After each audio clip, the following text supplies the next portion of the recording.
Hi viewers, இன்னைக்கான வீடியோவில் என்ன நடக்குதுன்னு பார்ப்போம். வீடியோக்குள்ளே போகிறதுக்கு முன்னாடி நம்ம சேனலை லைக் அண்ட் சப்ஸ்கிரைப் பண்ணிவிட்டு கொஞ்சம் சப்போர்ட் பண்ணுங்கள். வீடியோ ரொம்பவே சூப்பராக இருக்குது. லக்ஷ்மி சிவராமன் கிட்ட சொல்கிறாங்க, என்ன தான் நம்ம பொண்ணை அவ்வளோ பெரிய இடத்துல கட்டி கொடுத்துருந்தாலும் அவள் இந்த வீட்டில் இல்லைனா வீடே ரொம்ப வெறிச்சோடி போய் கிடக்கு. திருன்னு எப்போ பாரு அங்கேயும் இங்கேயும் ஓடிக்கிட்டு இருப்பா.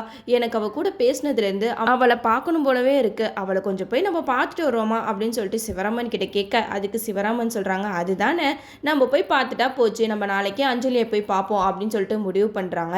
அங்கே வந்து பார்த்தா தானே தெரியும், அஞ்சலியை அவ்வளோ பெரிய வீட்டில் பூட்டிட்டு அவர் படுக்க ஆஃபீஸ்க்கு போயிடுவார். இதெல்லாம் பார்த்து இவங்களாம் என்ன மாதிரி ரியாக்ஷன் கொடுக்க போகிறாங்கன்னு தெரியல. நம்ம அஞ்சலிக்கு மகேஷ் வந்து ஒரு கிஃப்ட்டும் வாங்கிட்டு வராங்க. அந்த கிஃப்ட்டை பார்த்ததுமே அஞ்சலி ரொம்ப சந்தோஷப்படுறாங்க. எனக்காக என்ன கிஃப்ட் வாங்கிட்டு வந்திருக்கீங்க அப்படின்னு சொல்லிட்டு அதை ஆசாசியாக பிரிக்கும் போது டப்பாவை கீழே போட்டுறாங்க. அதை எடுத்து ஓரமாக வச்சுட்டு கிஃப்ட்டை பிரித்து பார்க்குறாங்க. அப்போ அதில் கேக்டஸ் பொம்மை இருக்குது. அதை பார்த்ததுமே அஞ்சலிக்கு ரொம்ப சந்தோஷம் தாங்க முடியல.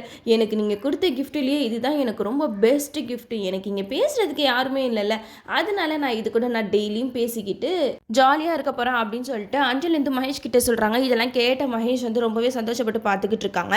மகேஷ் சொல்கிறாங்க, நம்ம 2 பேருக்கும் இடையில யாருமே வரக்கூடாது அஞ்சலி, யார் வந்தாலும் நான் சும்மா விட மாட்டேன், நம்மளை யாருமே பிரிக்கக்கூடாது அப்படின்னு சொல்லி. அதுக்கு அஞ்சலி சொல்கிறாங்க, நம்மளை யாருங்க பிரிக்க போகிறா, எதுக்காக நீங்கள் அப்படியெல்லாம் திங்க் பண்ணுறீங்க, நாம் இப்போ எப்படி சந்தோஷமாக இருக்கோமோ அதே மாதிரியே கடைசி வரைக்கும் நம்ம 2 பேருமே சந்தோஷமாக இருப்போம் அப்படின்னு அஞ்சலி சொல்ல, அதை கேட்டு மகேஷ் வந்து ரொம்ப சந்தோஷப்படுறாங்க.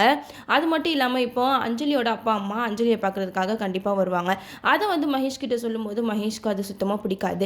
ஏன்னா அஞ்சலி மகேஷ் இவங்க 2 பேருக்கு இடையில யாருமே வரக்கூடாதுன்னு தான் மகேஷ் வந்து சொல்லிக்கிட்டு இருக்காங்க.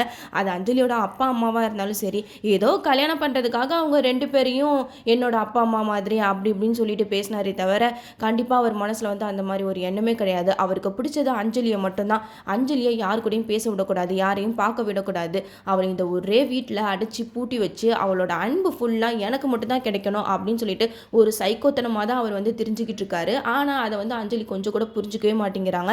அது மட்டும் இல்லாமல் என்னதான் பணக்கார லைஃப் வாழ்ந்தாலும் அவ்வளோ பெரிய வீட்டில் தனியாக இருந்தால் கண்டிப்பாக யாருக்காக இருந்தாலும் பைத்தியம் தான் பிடிக்கும். கூடிய சீக்கிரத்தில் அஞ்சலியும் மகேஷ் மாதிரி சைக்கோ ஆகிடுவாங்கன்னு கொஞ்சம் பயமாக இருக்குது. பட் அவங்க அது மாதிரிலாம் ஆக மாட்டாங்க. கொஞ்ச நாள் கழிச்சு மகேஷ் கிட்ட அவங்க கேட்க ஆரம்பிச்சிருவாங்க, நான் வந்து எங்கள் அம்மா அப்பாவை பார்க்கணும் போல இருக்குது, அட்லீஸ்ட் நான் எங்கள் வீட்டுக்கு போயிட்டு வரேன் அப்படின்னு சொல்லிட்டு கேட்கும்போது மகேஷ் வந்து அதுக்கு நோன்னு தான் சொல்வார். ஏன்னா அஞ்சலியை வந்து வீட்டை விட்டு எங்கேயுமே கூட்டிகிட்டு போகாமல் இருக்காரு. அவர் நினச்சிருந்தா அப்போவுமே அவங்க அம்மா அப்பாவை பார்க்க கூட்டிகிட்டு போயிருக்கலாம். பட் கல்யாணம் ஆனதுக்கப்புறம் அஞ்சலி எனக்கு மட்டும் தான் சொந்தம் அப்படிங்கிற மாதிரி அவளை வீட்டில் வச்சுக்கிட்டே தான் இருக்காரே தவிர வெளியில் எங்கேயுமே கூட்டிகிட்டு போக மாட்டாரு. அப்படி வெளியில் கூட்டிகிட்டு போனால் எங்கே அஞ்சலியை யாரும் பார்த்துருவாங்களோ அப்படி இப்படின்னு சொல்லி தான் அவர் செம்மையாக பயந்துட்டு இருக்காரு. அஞ்சலியோட அப்பா அம்மா வீட்டுக்கு வந்ததுக்கு அப்புறம் தான் மகேஷோட சுயரூபம் என்னன்றதே தெரிய வரும். ஏன்னா அவங்க அம்மா அப்பாவை கண்டிப்பாக வீட்டுக்கெல்லாம் எதுக்கு வரீங்க, இனிமேட்டு வராதிங்க, அஞ்சலியை தான் கல்யாணம் பண்ணி கொடுத்துட்டீங்களே, இனிமேட்டு அவள் எனக்கு சொந்தம் அப்படிங்கிற மாதிரி மூஞ்சில் அடிச்ச மாதிரி பேசி அமுச்சு விட்டுருவாரு. இந்த சைடு பார்த்தீங்கன்னா நம்ம வெற்றி துளசி இவங்க 2 பேரை தான் கட்டுறாங்க. நம்ம துளசி வந்து தியாவை நல்லா படிக்க வைக்கணும் அப்படின்னு சொல்லிட்டு ஒரு வேலையை தேடி அலைஞ்சிக்கிட்டு இருக்காங்க. போகிற இடம்லாம் அவங்க எதிர்பார்த்த சேலரி கிடைக்கவே இல்லை. அந்த நேரம் பார்த்து ஏமாற்றத்தோடு வரும்போது வெற்றியை பார்க்குறாங்க. அப்போ வெற்றி துளசியை பார்த்து பேசுகிறாங்க, என்ன நீங்கள் எதுக்காக இப்படி அலைஞ்சிக்கிட்டு இருக்கீங்க அப்படின்னு சொல்லிட்டு கேட்க, அப்போ துளசி சொல்கிறாங்க, எனக்கு ஒரு நல்ல வேலை கிடைக்கணும் அப்படின்னு சொல்லி தான் நான் ஒரு கம்பெனிக்காக இன்டர்வியூ போகிறேன், ஆனால் நான் எதிர்பார்க்குற சேலரி கிடைக்கவே இல்லை அப்படின்னு சொன்னதுமே நம்ம வெற்றி வந்து ஒரு ஐடியா பண்ணுறாங்க.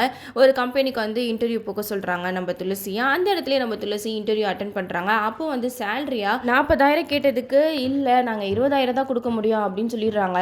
அப்போ வந்து துளசி வெளியில் வந்துடுறாங்க. அப்போ நம்ம வெற்றி வந்து அவங்க கிட்ட போய் பேசி, இந்த பாருங்க அவங்க வந்து என்னோட ஆளு தான், நீங்கள் வந்து அவங்களுக்கு கொஞ்சம் நான் சொல்கிற சேலரியை கொடுங்க, நான் உங்களுக்கு மாதம் மாதம் பணம் தரேன் அப்படிங்கிற மாதிரி வெற்றி சொல்ல, அதுக்கும் அந்த மேனேஜர் வந்து ஓகே சொல்கிறாங்க.